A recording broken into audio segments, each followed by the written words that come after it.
Grande es este misterio de la piedad.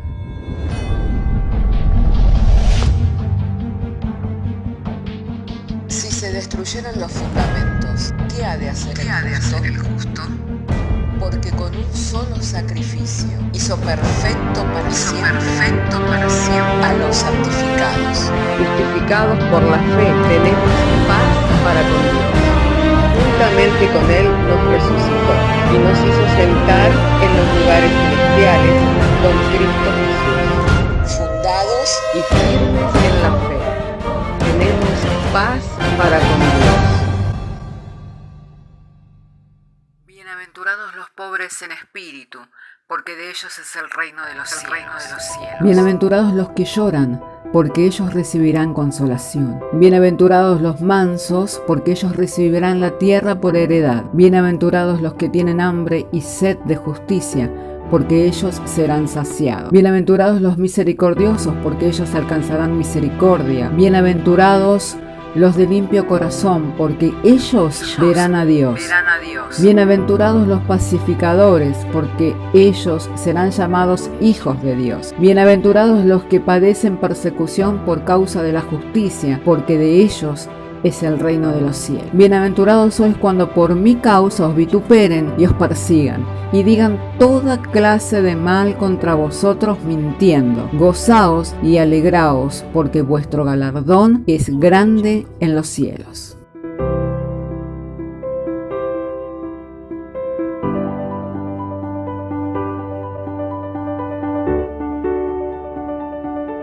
Estaremos dando lectura juntos en el nombre del Padre, del Hijo y del Espíritu Santo, diciéndonos el Señor por medio de su santa y divina palabra. Romanos capítulo 14, verso 16, nos dice así el Señor: no sea pues vituperado vuestro bien, porque el reino de Dios no es comida ni bebida, sino justicia, paz y gozo en el Espíritu Santo. Porque el que en esto sirve a Cristo agrada a Dios y es aprobado por los hombres. Así que sigamos lo que contribuye a la paz y a la mutua edificación. No destruyas la obra de Dios por causa de la comida. Todas las cosas a la verdad son limpias, pero es malo que el hombre haga tropezar a otros con lo que come. Bueno es no comer carne ni beber vino, ni nada en que tu hermano tropiece o se ofenda o se debilite. Tienes tu fe, tenla para contigo delante de Dios. Bienaventurado el hombre, bienaventurado el que no se condena a sí mismo en lo que aprueba, pero el que duda sobre lo que come es condenado porque no lo hace con fe, y todo lo que no proviene de fe es pecado. Oremos al Señor. Padre, queremos darte gracias porque nos has dado traer la lectura de las Sagradas Escrituras. Llegado este momento en el cual estamos compartiendo de la misma, pedimos de ti la gracia de la iluminación, de la sabiduría y del entendimiento para poder hablar tu palabra con denuedo, de modo que el mensaje sea claro, comprensible, sencillo, a oído de todo tu pueblo, Señor. Y dándote gracias, creyendo que al pedir algo de acuerdo a tu voluntad, tú nos oyes y así también nos respondes. En el nombre de Jesús. Amén. Y tomen asiento, mis hermanos. Bendito y santo sea el nombre del Señor. Hermanos queridos, en días como los de hoy y en tiempos como los que vivimos, y especialmente en esta parte del mundo, no hay tanto conflicto en cuanto a aquello de lo que se come o se deja de comer. ¿Por qué? Porque en esta cultura occidental la comida no es parte del culto ni es parte de la tradición religiosa, amén, como en otras partes orientales, donde por ejemplo en Medio Oriente, donde ya sí tiene que ver con lo que se come, con lo que se bebe, influye y está todo entrelazado con la religión y con el credo, amén. en esta parte del mundo podría decirse que no influye tanto. Pero hay un principio del cual nosotros podemos llegar a ver por la situación dada en aquellos días. ¿Por qué? Porque en aquellos días se daba esa situación en donde el que comía juzgaba al que no comía y el que no comía juzgaba al que comía. Y eso nos llevaba a que hubiera jueces con malos pensamientos y que hubiera de alguna manera un menosprecio de los unos hacia los otros y no hubiera una comprensión. Sin embargo, cuando el Evangelio comenzó a predicarse, ese ya fue un tema resuelto, podría decirse. Allí en el capítulo 10 del libro de los Hechos, nosotros podemos ver al apóstol Pedro teniendo una visión de un lienzo que descendía con toda clase de animales que eran considerados inmundos, y diciéndole la voz divina: el que matara y que comiera. Y Pedro respondiéndole: jamás ha entrado algo inmundo en mi boca. Y diciéndole la voz divina una vez más: no llames inmundo lo que yo he santificado. Y desde ahí fue preparado el corazón para que Pedro visitara la casa de Cornelio. Y cuando el Espíritu Santo se derramó en la casa de Cornelio, él profirió unas palabras que manifestaron la comprensión que había recibido de parte de Dios, diciendo: ahora comprendo que Dios no hace excepción de personas. Y en esa comprensión se resolvieron asuntos como el concilio que se tuvo allí en el capítulo 15 del libro de los Hechos, resolviendo que no se inquietara a los nuevos conversos entre los gentiles, entre los no judíos, a que no debían de guardar la ley de Moisés, ni todas las ceremonias, ni todos los ritos, porque sus corazones habían sido purificados por el creer con fe en el Señor Jesucristo. Pero aquí nosotros vemos este principio de respeto mutuo, este principio también que tiene que ver, hermanos, con la comprensión de aquel que tiene otra medida de estatura o que tiene otro concepto en cuanto a la fe y en cuanto a aquello de lo que debe de practicar como modo de práctica para poder agradar a Dios. Diciendo el apóstol Pablo, amén, que el reino de Dios no consiste en comida ni en bebida, sino en justicia, gozo y paz en el Espíritu. Por eso dice que tu bien no sea vituperado. O sea, si tú tienes el bien, la libertad de participar de todo con acción de gracia, no sea vituperado tu bien, no sea que por causa de lo que comes o de lo que bebes, tu hermano que es más débil tropiece o se debilite. Y esto tiene que ver con la comprensión y con la consideración de los unos de los otros. ¿Por qué? Porque no todos tenemos la misma medida de estatura. No todos tenemos el mismo crecimiento espiritual, pero sí todos vamos hacia la medida y hacia la estatura del varón perfecto. De ahí el beneficio que hay en cuanto a los dones que le fueron dados a la iglesia, como el don del apóstol, el don del profeta, el don del pastor, el don del evangelista, el don del maestro. Y quiero aclarar, no son jerarquías, ni son títulos en la iglesia. Son dones. No es algo que yo puedo tomar para mí si no lo recibo. No es algo que otra persona me lo puede dar si no viene de parte de Dios. Sino que son dones y que son confirmados por la iglesia. Amén. Por eso los otros días compartía en el grupo de la iglesia esa meditación que tuvo este hermano al respecto del don del pastor y el privilegio. ¿Por qué? Porque de los dones, es uno de los dones más sufridos, el don del pastor. No diría que es el más sufrido de todos, creo, por el entendimiento que tengo, es el don del apóstol. pero entre los otros dones es un don sufrido y es un don de constancia, es un don de perseverancia, es un don de compromiso. Por eso es que tiene que ver con el dedo anular, en donde se lleva la alianza de matrimonio, tiene que ver con un compromiso. El que tiene el llamado a ser pastor tiene un compromiso con lo que ha recibido y ese compromiso le lleva a entregarse a la obra y entregarse por consecuencia también a los hermanos, porque la obra de Dios no son los edificios, la obra de Dios son los hermanos. La obra de Dios es la iglesia, a entregarse a la iglesia.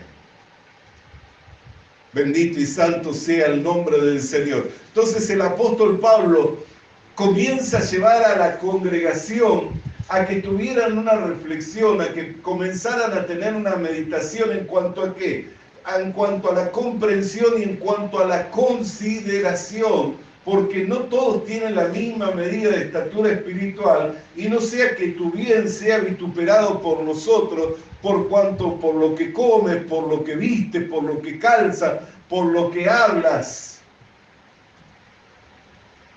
Bendito sea el nombre del Señor. El apóstol Pablo fue quien enseñó la unidad de la iglesia con Cristo y cómo la iglesia fue exaltada juntamente con Cristo y está sentada en los lugares celestiales. Y él mismo dijo: algunos vituperan acerca de nosotros, hagamos males para que vengan bienes. Quiere decir que aún las cosas que él enseñaba, que eran verdad revelada por Dios y que exaltaban al que creía, era motivo de vituperio.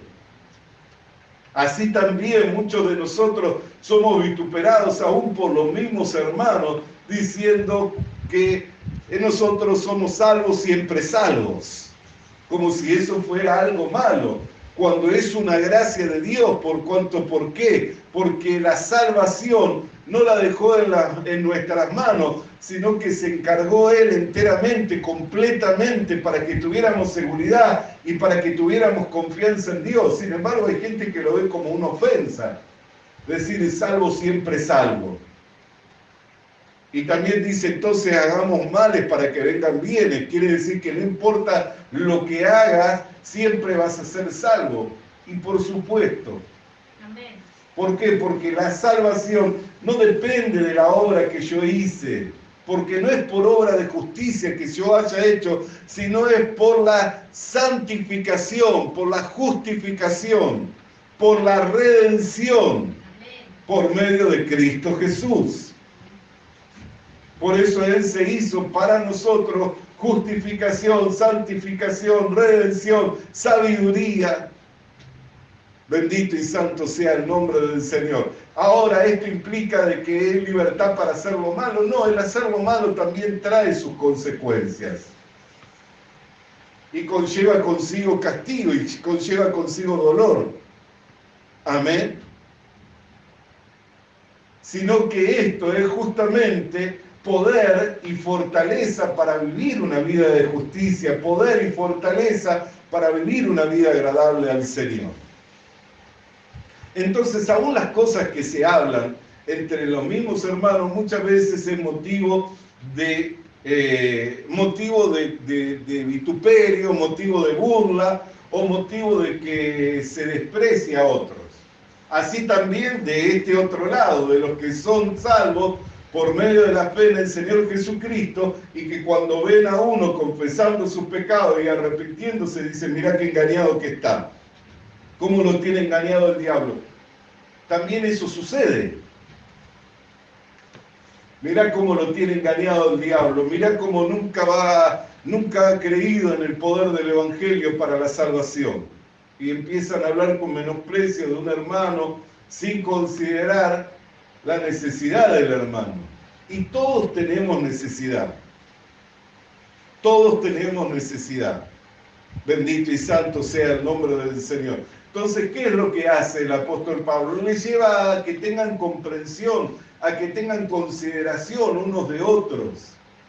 ¿Por qué? Porque no todos tienen la misma medida de estatura espiritual, pero sí todos tenemos una misma confianza. que vamos hacia la medida y a la estatura del varón perfecto, en la unidad de la fe por la obra que Dios hace a través de los dones que le ha dado a la iglesia, de los regalos que Dios le ha dado a la iglesia, poniendo él mismo en la iglesia al apóstol, poniendo él mismo en la iglesia al profeta, al evangelista, al pastor y al maestro para el perfeccionamiento de nuestra vida espiritual.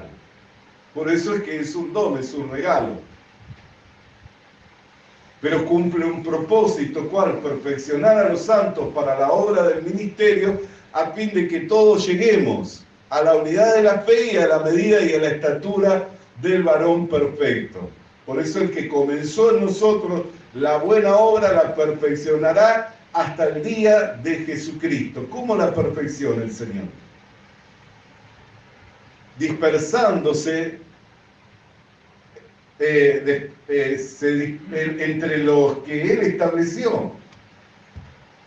Se reparte entre los que Él estableció para ejercer Él como pastor, para ejercer Él como apóstol, para ejercer Él como maestro, para ejercer Él como evangelista, para ejercer Él como profeta. ¿Por qué? Porque los 5 ministerios están en el Señor y le pertenecen al Señor. Por eso dice, diversos son los dones, pero el Espíritu es el mismo. Pero luego dice, diversos son los ministerios, pero el Señor es el mismo. Ya no habla del Espíritu, sino habla del Señor. ¿Por qué? Porque todos los dones están en el Señor. Pero se dispensaron por medio de la iglesia en aquellos que Él estableció. ¿Pero para qué? Para que la sirvan a la iglesia. Por eso es como un don, como un regalo para la iglesia, a fin de que mediante ese servicio los santos se vayan perfeccionando para la obra del ministerio y alcancen la unidad de la fe, que es algo de lo cual muy poco se habla. Se habla mucho de la unidad del Espíritu y poco se habla de la unidad de la fe. Sin embargo, la unidad del Espíritu no es algo que usted y yo pueda lograr. Es algo que hizo Dios. Lo que nosotros tenemos que hacer es preservarlo, no dividiéndonos en nuestros pensamientos. Amén. Lo que nosotros tenemos que hacer es preservar la unidad del Espíritu, no dividiéndonos en nuestros pensamientos. Ahora, la unidad del Espíritu no es algo que yo puedo lograr. ¿Por qué? Porque todos fuimos insertados por un mismo Espíritu en un único cuerpo. Quiere decir que es el Espíritu el que nos insertó en el cuerpo de Cristo. Y todos fuimos bautizados por un mismo Espíritu, hemos bebido de una misma copa espiritual y participamos de un mismo pan que es el cuerpo de Cristo. Eso es obra de Dios. Ahora, yo tengo que preservar esa unidad, sí, ¿cómo? No dividiéndome en el pensamiento. ¿Cuándo se dividen las personas en el pensamiento? Cuando dejan de mirar las Escrituras. Porque el fin de toda controversia es lo que está escrito. Yo puedo tener una idea, puedo tener un pensamiento, pero cuando leo las Escrituras y la Escritura confirma que mi idea es correcta, entonces es afirmado mi pensamiento. Pero si la Escritura confirma que mi idea o mi pensamiento no es correcto, entonces yo tengo que desechar, porque ese pensamiento no procede de Dios, sino procede de mi parecer, de mi naturaleza caída. Amén, de la carne. Procede de la carne. ¿Está comprendiéndolo? Por eso es que ahí se preserva la unidad del Espíritu, ¿en dónde? En no dividirse del pensamiento, pero la unidad de la fe justamente es algo en lo cual todos tenemos que ir. ¿Cómo se va a la unidad de la fe? Justamente desechando el pensamiento. Porque imagínense si yo tengo una idea o un parecer de algo, y voy a la Escritura, y la Escritura corrobora que es así. Mi idea, mi pensamiento se afirmó, ¿cierto? Ahora, si yo voy a la Escritura, y la Escritura corrobora que estoy equivocado, pero yo digo, no, para mí sigue siendo así. Es más, nosotros hemos compartido con algunos hermanos y aún con algunos ministros la palabra de Dios y dice, no, pero para mí no puede estar, está equivocado. ¿Cómo? ¿El apóstol Pablo se equivocó? No, pero lo que dice era para su tiempo. Pasará el cielo, pasará la tierra, pero mis palabras no pasarán. ¿Cómo puede decirse que una escritura es para un tiempo y no es para este tiempo? Si el cielo y la tierra pasarán, pero mis palabras no pasarán. La escritura es eterna. No es para un tiempo, no es para una época, para la época del apóstol Pablo. ¿Sabe cuánta gente que ha dicho, no, pero eso lo dijo para una localidad en particular, le habló a los corintios? Y Dios se tomó el trabajo de que quedara dentro del canon de la Biblia para la iglesia en el mundo todo. ¿No ve que es una necedad decir eso? No podemos decir que era para un tiempo, ni que era una iglesia en particular. Podría ser que fuera para esa iglesia ese mensaje, como también el mensaje que nosotros estamos leyendo. No era para la iglesia escrita, la escritura esta no era para la iglesia en Roma, era para la iglesia de los romanos. Por eso nosotros vamos a decir, eso no es para nosotros. Nosotros no tenemos que tener comprensión los unos de los otros, no tenemos que tener consideración los unos de los otros, no tenemos que ser sin acepción de persona, no tenemos que, porque uno coma, no menospreciarlo, porque no coma, no menospreciarlo, o porque tenga un conocimiento, no menospreciarlo o menospreciarlo. Yo he estado en reuniones donde hasta se ha hecho burla por las cosas que yo comparto. Literalmente le digo. Las he recibido, ¿por qué? Porque entiendo de que es una cuestión de que cada uno ministra de acuerdo a la medida de la fe que le fue dado, hasta donde él le fue dado, hasta ahí ministra. Y no puede ir más allá. Porque no es algo que se puede inventar la luz. Yo no puedo inventar la luz. La luz viene a mi vida, por eso dice, la luz vino al mundo y los hombres amaron más las tinieblas. Yo no la puedo inventar. La luz viene a mi vida y me alumbra, me ilumina, me da a entender, me permite ver. Pero si no viene, ahora si la luz viene y yo la rechazo, ahí es otra cuestión. Cuando la iluminación viene, cuando la palabra viene y uno la rechaza, ahí ya es otra cuestión. Por eso que ya después todos vamos a ser juzgados. Si usted mira el capítulo 16 de la carta a los romanos y mira el capítulo 1 de la carta a los romanos, tanto al principio como al final dice, todos serán juzgados conforme a mi evangelio. Por eso es que el apóstol Pablo, en cuanto para la iglesia, es primordial. En cuanto para la iglesia es primordial. ¿Por qué? Porque si vamos a ser juzgados en cuanto a su evangelio, ¿será para que rechacemos la enseñanza de él o para que aprendamos? Es más, cuando nosotros estamos leyendo el libro de Hechos, vamos viendo las maravillas de Dios. Y vamos viendo la gloria de Dios y vamos viendo el crecimiento de la obra. Pero si no tuviéramos la carta de los romanos, no podríamos unir esa maravilla con nuestra vida. Porque lo que une todo eso con nuestra vida es la carta a los romanos. Por eso es que es una carta muy importante de entender. Quiera Dios nos dé el Señor que después de terminar con el libro de los Hechos podamos continuar con la carta de Romanos y poder explicarla, pero es una carta entre las cartas que hay en la Biblia, tanto la carta a los romanos como la carta a los hebreos, hermanos, son cartas que nosotros tendríamos que leer y releer tantas veces que podamos. ¿Por qué? Porque ahí tenemos comprensión y entendimiento del plan y del propósito de Dios para con nosotros. Y la que mejor, digamos, en mi parecer, la que mejor lo explica es la carta a los romanos. La más sencilla, porque la otra ya requiere un conocimiento en cuanto a los ritos, en cuanto al culto, pero confirma y afirma que todo lo que aconteció aconteció y estaba representado, estaba ejemplificado en los ritos de la ley. Bendito y santo sea el nombre del Señor. Entonces, hay diferente medida de estatura, hay diferente entendimiento, hay diferente comprensión, seguro que lo hay. Por eso es que requiere que todos tengamos comprensión uno de otro, que todos tengamos consideración uno de otro y que todos busquemos la edificación mutua. ¿Por qué? Porque si usted se edifica, yo también me edifico. Le consulto esto.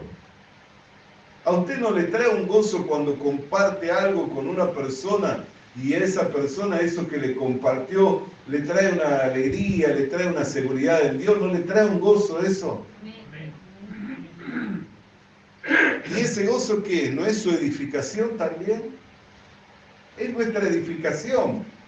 El gozo es nuestra edificación. ¿Por qué? Porque nos va dando mayor seguridad en cuanto a lo que estamos compartiendo. ¿En qué? Los frutos. ¿Cuál es el fruto? El gozo visto en el hermano, en la hermana que recibió esa palabra, que recibió esa comprensión en cuanto a las cosas de Dios y que está contento, que está contenta.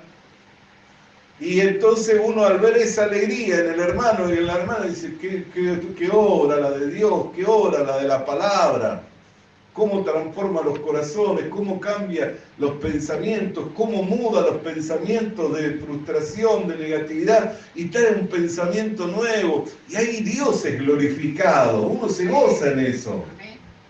Y esa es la edificación mutua, que usted se edifique. No que me vea edificado a mí, que usted se edifique.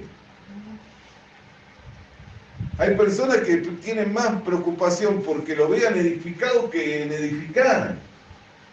Y no tiene que ser así, porque eso no es la edificación mutua. Es más, justamente en cuanto a ese tema, el apóstol Pablo los exhortó a los corintios. Allí en el capítulo 14 dice, tenéis lengua, yo tengo más que todos vosotros, pero prefiero hablar 5 palabras con el entendimiento que son 1000 con lengua. ¿Por qué? Porque las lenguas son para la edificación personal. Pero cuando entra un indocto y todos profetizamos, por todos es redarguido y por todos es convencido. Entonces, ¿qué era lo que les estaba enseñando? No busquen su edificación personal. Yo he conocido personas en reuniones de oración que de repente alguien estaba orando y en vez de estar asintiendo, diciendo amén, que así sea, Señor, gloria a Dios, gracias Señor porque mi hermano, porque mi hermana está pidiendo por esto, que es una necesidad que yo por ahí ni cuenta me daba que era una necesidad. He conocido personas que en reuniones de oración comenzaban a levantar más fuerte la voz y a hablar en lengua para que el que estaba delante no se lo escuchara. Como mostrando de repente, o como mostrando que el que estaba orando era menos espiritual que el otro. Yo he estado en reuniones así. Entonces, ¿qué mostraba? Su edificación. Pero no buscaba la edificación mutua. Por eso es que en todo nosotros tenemos que tener comprensión, consideración, y por la actividad propia de todos los miembros nos vamos edificando todos. Por eso todo tiene que ser hecho con un orden. Estas son cosas para que... Esto por ahí no es un mensaje explosivo de esos que de repente nos hacen tocar el cielo con las manos y glorificar a Dios, pero son mensajes que nos llevan a la reflexión, a la meditación. ¿Cómo me tengo que conducir en la ley de Dios? ¿De qué manera tengo que ser entre los hermanos? Son mensajes que nos llevan a la reflexión y son importantes. ¿Por qué? Porque el apóstol Pablo le escribió a Timoteo diciéndole, entre tanto que tardo te escribo para que sepas cómo moverte en la iglesia de Dios, que es columna y baluarte de la verdad. Quiere decir que uno tiene que aprender cómo moverse. Bendito sea el nombre del Señor. Por supuesto que debemos aprender a cómo conducirnos, porque ninguno de nosotros hemos nacido sabiendo, así como no nacimos sabiendo lo natural, tampoco nacimos sabiendo lo espiritual. Vamos aprendiendo, vamos creciendo, vamos edificándonos. Por eso es que cuando uno busca la edificación del otro, hermano querido, eso acelera la obra de Dios. Pero cuando uno muestra que quiere mostrar que está edificado, que tiene una estatura, eso estanca, porque se muere en uno. Es como si yo hablara y solamente quisiera mostrar que yo sé, muere en mí, no produce nada. Pero si la preocupación es, Señor, ¿qué palabra, Señor? ¿Qué es lo que los hermanos pueden llegar a estar necesitando en este día? ¿De qué manera le puedo ayudar al hermano para que cuando se mueva en la iglesia se pueda mover correctamente, de manera que te pueda agradar a ti y le pueda hacer de provecho a otro hermano, para que todos los hermanos se gocen y así nos tratemos bien unos a otros, nos respetemos unos a otros, nos consideremos unos a otros, tengamos comprensión los unos de los otros, ninguno menosprecie al otro en su corazón, convirtiéndose en un juez con malos pensamientos. Bendito sea el nombre del Señor. Ahí todo va acelerándose. Y todo eso va llevando a que todos podamos mirarnos de una manera distinta y podamos comprendernos.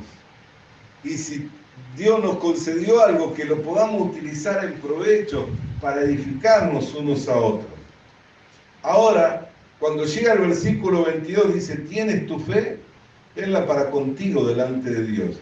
Bienaventurado el varón que no se condena a sí mismo en lo que aprueba, porque el que duda sobre lo que come es condenado porque no lo hace con fe, y todo lo que no proviene de fe es pecado. Entonces, hermano querido y hermana querida, esto es muy importante. ¿Por qué? Porque yo he visto personas de repente avanzar y después retroceder, y retroceder mucho más de lo que habían avanzado. ¿En qué momento se generó ese retroceso? Cuando comenzaron a dudar si era de Dios. Cuando comenzaron a dudar si era de Dios. Ahí se generó el retroceso. Por eso dice, mirá que no haya ninguno entre vosotros con corazón malo de incredulidad, para apartarse del Dios vivo. Uno no se aparta de un día para el otro. ¿Sabe cuándo se empieza a apartar? Cuando empieza a dudar si es de Dios. ¿Y sabe por qué comienza a dudar si es de Dios? Por los ejemplos que comienza a ver. Empieza a andar por vista y no por fe. Porque empieza a mirar que aquel que hacía ahora dejó de hacer. Entonces, si aquel que hacía y ahora dejó de hacer, será entonces que no es. Y empiezan a andar por vista. Pero eso lleva a un conflicto tremendo. ¿Por qué? Porque si yo lo que derribé lo vuelvo a edificar, me hago doblemente transgresor. Y la vida de la carne, o la vida carnal, o las vidas de las cosas que uno va dejando, las tiene que dejar para ir edificándose en amor y para ir creciendo en medida y en estatura. Pero usted ve que hay personas que practicaban una vida, que tenían una forma de conducirse, que tenían como una norma, como una conducta en cuanto a las cosas de Dios, y de repente retroceden. Y usted ve y dice, pero retrocedió mucho más todavía. Pareciera ser que ahora hasta se hizo como enemigo de estas cosas. ¿Dónde se comenzó la crisis? En la duda. Por eso dice, bienaventurado el que no se condena en lo que ha aprobado. Porque ¿en dónde viene la condenación? Cuando comenzamos a dudar y cuando comenzamos a dejar de perseverar y de permanecer en aquello que hemos aprobado. ¿Por qué? Porque no consiste en comer o no comer, no consiste en guardar días o no guardarlos. Este capítulo es muy importante de la carta a los romanos, porque aún el mismo autor dice que si estamos de pie para el Señor lo estamos, y si hemos caído, también para el Señor hemos caído, y Él es poderoso para hacernos estar firmes. Entonces no consiste en aquello que uno coma, haya dejado de comer, guarde, deje de guardar, sino consiste en ir edificándonos en amor, consiste en ir creciendo en medida y en estatura. Hay cosas que yo voy a dejar. Por eso Pablo dijo, cuando yo era niño, hablaba como niño y actuaba como niño, pero ahora he dejado lo que era de niño. ¿Vio? Hay cosas que con el tiempo, que son parte de la conducta, que son parte de las creencias, que son parte de las costumbres, que uno los va a ir dejando a medida que va madurando, a medida que va creciendo, a medida que va edificándose. ¿Por qué? Porque entiende que contender por esas cosas no tiene ninguna edificación o no tiene ningún provecho. No tiene ninguna edificación, no tiene ningún provecho. Entonces las deja. Ahora, hermano querido y hermana querida, nosotros tenemos que mirar que de no condenarnos en lo que hemos aprobado. ¿Cuándo viene esa condenación? Cuando yo comienzo a cambiar mi corazón y empiezo a pensar, no, pero no es tan así. No, si Dios mira el corazón, no importa cómo yo visto, cómo yo hablo, si voy, no voy, si congrego, no congrego, si sirvo, no sirvo, no importa. Dios mira el corazón, y sin duda que mira el corazón. ¿Y qué es lo que haya en el corazón? Que el corazón del hombre es malo, de continuo es malo. Amén. Por eso es que no podemos apoyarnos en nuestro corazón. ¿Dónde nos tenemos que apoyar? En la iglesia. ¿Dónde nos tenemos que apoyar? En los siervos de Dios, que Dios puso para nuestro perfeccionamiento. Apoyados en la iglesia, apoyados en los siervos de Dios, yo voy a ir edificándome. ¿Por qué? Porque la iglesia no es una organización, es un organismo vivo. Por eso Jesús se comparó con una vid. Dijo, yo soy la vid y vosotros sois el pámpano. Apartado de mí, nada podéis hacer. Pero si permanecéis en mí, mis palabras permanecen en vosotros, llevaréis fruto y seréis limpiados. ¿De qué hablaba? ¿De una organización o de un organismo vivo? Hablaba de un organismo vivo, una planta. Amén. La iglesia no es una organización, es un organismo vivo, del cual el Señor es la cabeza, y luego Él ordenó los miembros en el cuerpo como Él quiso, y por medio de la actividad propia de todos los miembros, el cuerpo va teniendo su crecimiento. Entonces, ¿dónde está el que yo pueda guardarme para el Señor, el que yo pueda consagrarme para Dios, el que yo pueda vivir una vida que sea agradable a Dios? En la iglesia, en la comunión de los santos. Por eso es que no tenemos que dejar que el diablo haga su obra con el menosprecio, con la falta de consideración, con la falta de comprensión. Porque cuando yo dejo de comprender y de considerar a mi hermano, lo próximo es el menosprecio. Y hasta el enojo y la ira. ¿No es cierto? Ha sabido de esas cosas, ¿no? Las ha visto, ¿no es cierto? ¿Qué faltó? La falta de consideración, comprensión, menosprecio, y después vino la ira, enojados. Contra uno mismo. ¿Por qué? Porque si yo soy miembro del cuerpo de Cristo y me enojo con los hermanos, me enojo con el mismo, contra mí mismo. ¿Uno qué hace con el cuerpo? Lo cuida y lo sustenta, ¿no es cierto? ¿Por qué andamos todos con tapaboca y con precaución? Para cuidarnos, ¿no? Y no pensamos que pertenecemos al cuerpo de Cristo y que al cuerpo de Cristo también hay que cuidarlo y sustentarlo. Por eso estas enseñanzas son importantes. ¿Por qué? Porque yo tengo que considerar, tengo que comprender. No puedo menospreciar a los hermanos porque Dios los ha recibido. Y si Dios los ha recibido, ¿quién soy yo para juzgar al siervo de otro? Al criado de otro. Si son del Señor. Amén. Amén. Bendito sea el nombre del Señor. Entonces, hermanos queridos y hermanas queridas, esta enseñanza es muy importante para nosotros, para que sepamos cómo conducirnos en la iglesia del Señor y que la consideración, la comprensión sea algo que esté rigiendo en nuestra vida y en nuestra forma de conducirnos para que podamos edificarnos y tengamos un provecho todos.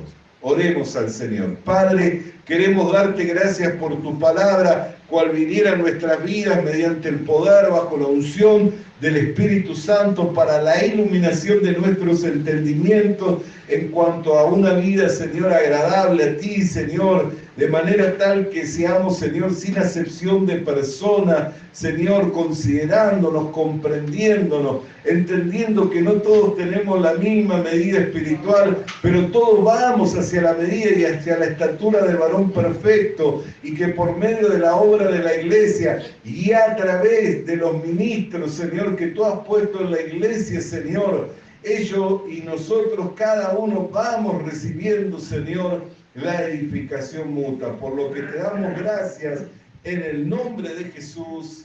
Amén y amén. Alabado y santo sea el Señor.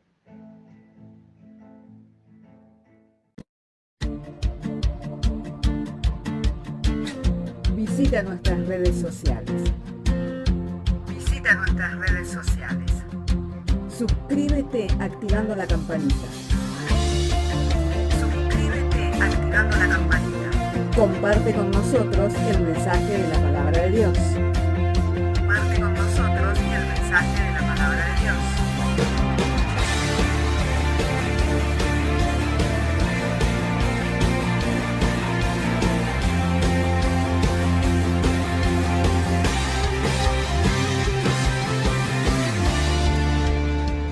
Le animamos a que consiga una Biblia, porque en ella encuentra la mente de Dios, el estado del hombre, el camino de salvación, la muerte de los pecadores y la felicidad de los creyentes. Sus doctrinas son santas, sus mandamientos son obligatorios, sus historias son verdad y sus decisiones inalterables. Léala para ser sabio, crea en ella para ser salvo y póngala en práctica para ser santo. Ella contiene luz para guiarle, alimento para reforzarle y consuelo para alentarle. La Biblia es el mapa del viajero, el bastón del peregrino, la brújula del piloto, la espada del soldado y la carta del cristiano. Le animamos a que consiga una Biblia,